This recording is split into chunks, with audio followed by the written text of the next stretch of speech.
Hello बच्चों, कैसे हैं आप? चौपाल में पहुंच गए हो? तो दादाजी भी पहुंच चुके हैं। आज आपको अपनी भारतीय संस्कृति से संबंधित एक कहानी मैं सुनाऊंगा। आपको पता है बच्चों, हमारे उपनिषद, पुराण, इनमें अनेकों दृष्टांत आते हैं, अनेकों कहानियां हैं। ये जब कभी मौका लगे तो इनको पढ़ना और भारतीय संस्कृति से आप अवगत हो सकेंगे। बच्चों, नंदन पत्रिका प्राचीन कथा विशेषांक निकालता था, जिसमें भारतीय संस्कृति से संबंधित वेद पुराणों की कहानियां उसमें शामिल की जाती थी। ऐसा ही एक अंक 2003 में निकाला गया था, जिसका नाम था नंदन का प्राचीन कथा विशेषांक। ये आप देख रहे हैं ना, मैं आपको दिखाऊं। ये नंदन का प्राचीन कथा विशेषांक है। और इसके लिए जब संपादक जी ने मुझसे पत्र लिखकर ये कहा कि आप एक कहानी भेजो, तो मैंने अपने स्कंद पुराण में से एक दृष्टांत लिया और उसको एक कहानी का रूप बनाकर उसमें प्रस्तुत किया। वो कहानी थी मांगो वरदान। ये मैं आपको दिखाऊं। ये मई 2003 के अंक में छपी थी। नंदन का जो ये मई 2003 का अंक आपने दिखाया ना मैंने अभी, इसी में ये कहानी छपी थी, जिसका नाम था मांगो वरदान। इस कहानी में क्या है ये मैं अभी आपको बताता हूं। बच्चों, आपको पता है कि एक बार राजा बलि से भगवान विष्णु ने वरदान ले लिया और ये कहा कि भाई जो भी चीज़ आप दान करेंगे वो उन्होंने पूरी पृथ्वी जो है वो भगवान को दान कर दी। अब भगवान ने 2.5 कदम में पूरी पृथ्वी को नाप दिया और कहा कि तीसरा कदम कहाँ रखूं? तो राजा बलि ने अपनी छाती प्रस्तुत कर दी कि यहाँ रखो, और विष्णु भगवान ने जैसे ही उनकी छाती पर कदम रखा तो उससे वो पाताल लोक में चले गए। तो पाताल लोक में उनको राज्य करने लगे। तो बच्चों, देवता तो प्रसन्न हो गए कि बलि जो है वो पाताल लोक में चला गया और अब हम मतलब स्वतंत्र होकर, यानी कि निर्भय होकर राज्य कर सकेंगे। ऐसी स्थिति में सब कुछ तो ठीक था, लेकिन भगवान को पश्चाताप हो रहा था। विष्णु भगवान ये सोच रहे थे कि मैंने राजा बलि के साथ अन्याय किया है, मुझे राजा बलि को इस अन्याय के बदले में कोई वरदान देना चाहिए। भगवान पाताल में गए एक दिन अपने गरुड़ पर बैठकर और राजा बलि से बोले कि बलि, मैं तुम्हारी दानवीरता से बहुत प्रसन्न हूं, तुम मुझसे कोई वरदान मांग लो। जब भगवान ने कहा तो विष्णु जो बलि था, राजा बलि प्रसन्न हो गया कि भगवान खुद मेरे यहाँ आए हैं और मुझे वरदान देने के लिए। तो वो सोचने लगा कि क्या वरदान मांगूं। तभी उसके दिमाग में एक बात आई कि सारी दुनिया तो भगवान के दर्शनों के लिए तरसती है, तो मैं क्यों न भगवान को ही मांग लूं कि आप मेरे यहाँ ही रहना। तो बच्चों, बलि ने भगवान विष्णु से कहा, हे प्रभु, आप मुझे ये वरदान दे दो कि आप यहाँ मेरे यहाँ से कभी नहीं जाएंगे, आप यहीं रहेंगे। अब विष्णु भगवान तो वरदान दे चुके थे, उसको वचन दे चुके थे। अब क्या करते? कहने लगे, ठीक है, मैं तब तक यहाँ से नहीं जाऊँगा जब तक आप स्वयं नहीं कहोगे मुझे जाने के लिए कि हे विष्णु भगवान, आप अब जा सकते हैं, तब तक मैं यहीं रहूँगा। तो बच्चों, विष्णु भगवान पाताल लोक में राजा बलि के यहाँ रहने लगे। उन दिनों गोमती नदी के ऊपर, जो गोमती नदी का इलाका था, वहाँ पर कुश जो है एक राजा था जो राज्य करता था। कुश भी असुर था। वो ऋषि मुनियों को तंग करता था, मतलब उसकी जो प्रजा थी वहाँ की, जितने असुर थे वो सब ऋषि मुनियों को तंग करते थे। और उनके विघ्न डालते थे हवन यज्ञ में। एक बार दुर्वासा ऋषि वहां से गुजर रहे थे। अब दुर्वासा ऋषि जब वहां से गुजरे तो उन्हें भूख भी लगी थी। सोचा कि चलो भोजन कर लूं, लेकिन भोजन से पहले मैं स्नान कर लेता हूं गोमती नदी में। ये सोचकर गोमती नदी में वो स्नान करने के लिए उन्होंने अपने वस्त्र इत्यादि उतार दिए और गोमती नदी के किनारे खड़े हो गए। मैं अब अंदर चलकर स्नान करूंगा। तभी असुरों ने देख लिया, जो वहाँ के लोग थे। उन्होंने ऋषि को देखा तो ऋषि के ऊपर हमला करना शुरू कर दिया। हमला कर दिया, एक तरह से उनको परेशान करना शुरू कर दिया। उनको बुरे बुरे वचन कहने लगे और उन्हें चोट भी पहुंचाने लगे। अब ऋषि चाहते तो उनको श्राप दे सकते थे, लेकिन आपको पता है ना, क्रोध करना ऋषि के लिए बुरा होता है। इससे तप जो है उसकी शक्ति जो है वो क्षीण हो जाती है। तो राजा बलि और विष्णु भगवान पातालोक में रह रहे थे। तो क्या करें दुर्वासा जी? उन्होंने सोचा कि मुझे भगवान से जाकर शिकायत करनी चाहिए कि मैं जब तक भोजन नहीं करूंगा, जब तक मैं गोमती में स्नान न कर लूं, और स्नान मुझे ये करने नहीं दे रहे, तो मैं क्या करूं? तो वो सीधे पातालोक पहुंच गए और वहां जाकर बोले भगवान विष्णु से कि हे प्रभु, मैंने संकल्प लिया है कि मैं जब तक गोमती में स्नान न कर लूं तब तक भोजन नहीं करूंगा, और मैं वहां स्नान कर नहीं पा रहा हूं क्योंकि वहां असुर हैं। बच्चों, एक और चीज हुई कि वहां का जो राजा था कुश, उसने भगवान शंकर की तपस्या की और उस तपस्या से भगवान शिव जो है वो प्रसन्न हो गए और उन्होंने उनसे कहा कि तुम वरदान मांगो। अब भगवान शिव का तो बारे में पता है ना आपको, वो कुछ भी वरदान दे देते हैं। तो उन्होंने असुर राजा कुश को वरदान दे दिया कि तुम युद्ध में कभी पराजित नहीं हो पाओगे।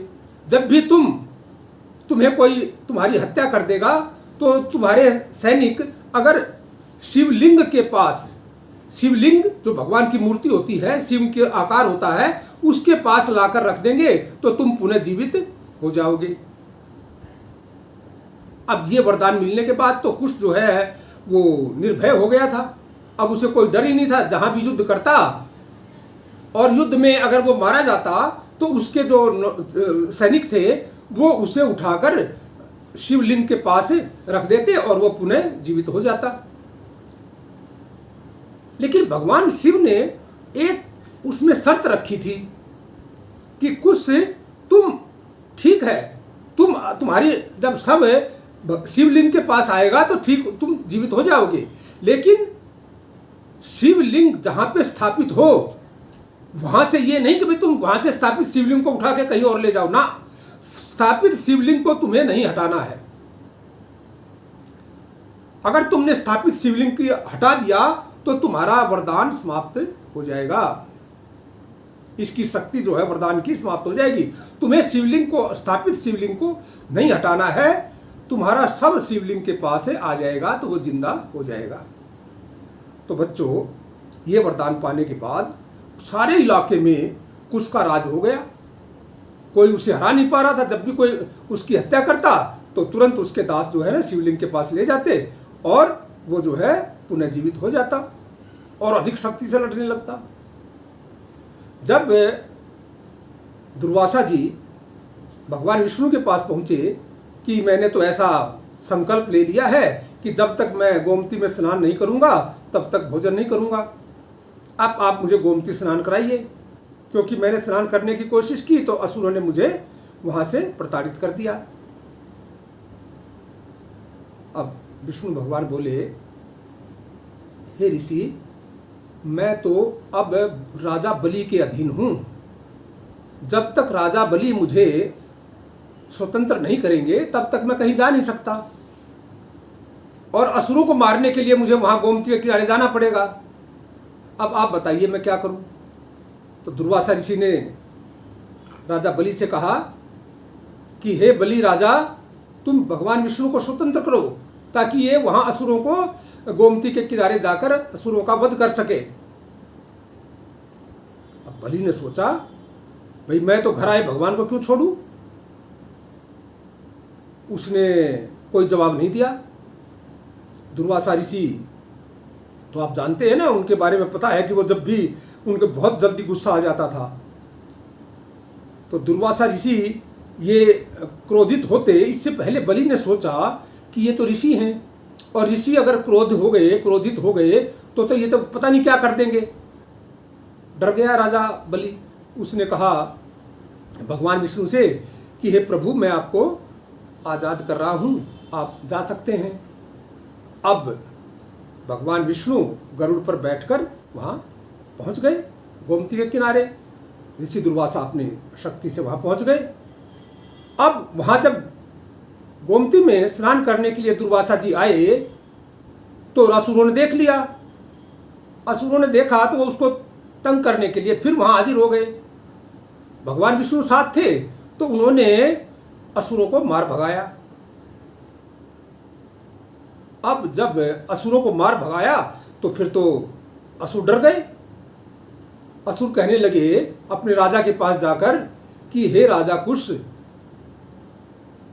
वहाँ तो ऋषि मुनि का अधिकार हो गया है गोमती पर, वो जैसा चाहे वैसा कर रहे हैं, हमारा कुछ नहीं चल रहा वहाँ तो।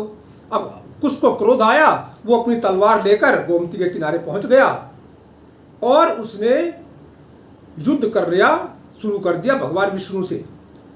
भगवान विष्णु और राजा कुश का युद्ध हुआ। भगवान विष्णु ने अपने चक्र से उसकी गर्दन काट दी, लेकिन उसके सैनिक तुरंत उठाकर उसे ले गए शिवलिंग के पास।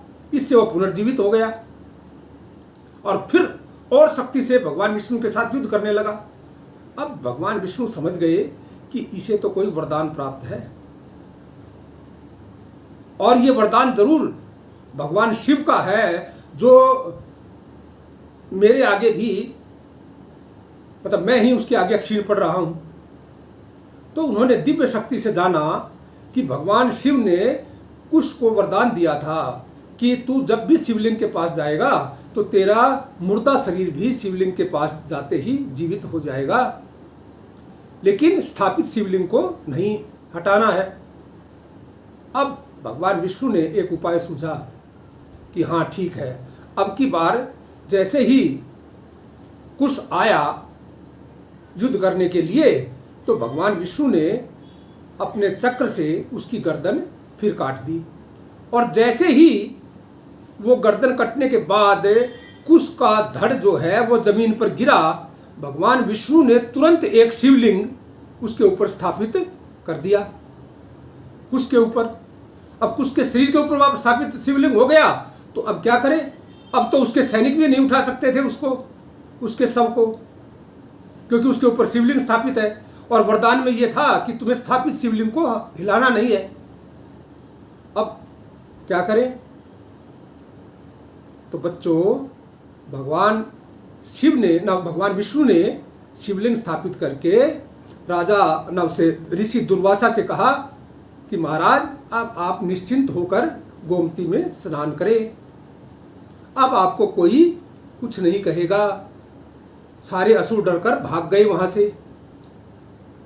भगवान विष्णु ने कहा दुर्वासा जी से कि ये कुश राजा जो यहाँ पे स्थापित शिवलिंग के नीचे है, ये अब कभी नहीं उठ पाएगा। दुर्वासा जी ने कहा भगवान, ये स्थान कुशेश्वर के नाम से प्रसिद्ध होगा। यहाँ आने पर, यहाँ स्नान करने पर, इस स्थान पर जहाँ गोमती है, इस कुशेश्वर स्थान पर इस तीर्थ बन जाएगा ये, क्योंकि आपने यहाँ पे शिवलिंग को स्थापित किया है तो ये कुशेश्वर स्थान कहलाएगा और यहाँ आने पर जो भी व्यक्ति यहाँ स्नान करेगा उसे मोक्ष की प्राप्ति होगी। तो बच्चों, इस स्थान को कुशेश्वर कहते हैं। और इसके बाद दुर्वासा जी ने उसमें गोमती नदी में स्नान किया और फिर भगवान विष्णु की महिमा से वहाँ भोजन उपस्थित हो गया और तरह तरह के पकवान ऋषि दुर्वासा के सामने प्रस्तुत कर दिए गए। ऋषि दुर्वासा ने स्नान के बाद भोजन ग्रहण किया और अपने आगे की यात्रा पर चल पड़े। तो बच्चों, आपने देखा भारतीय संस्कृति में कितनी अच्छी अच्छी कहानियाँ लिखी हुई हैं। ये कहानी मैंने आपको बताया कि इसका वर्णन, इसका एक पैराग्राफ आता है स्कंद पुराण में। उस स्कंद पुराण को पढ़कर मैंने इस कहानी को तैयार किया था। जितने भी पात्र हैं ये स्कंद पुराण में वर्णित हैं। तो आपको ये कहानी कैसी लगी? ये प्राचीन कथा विशेषांक में प्रकाशित हुई थी।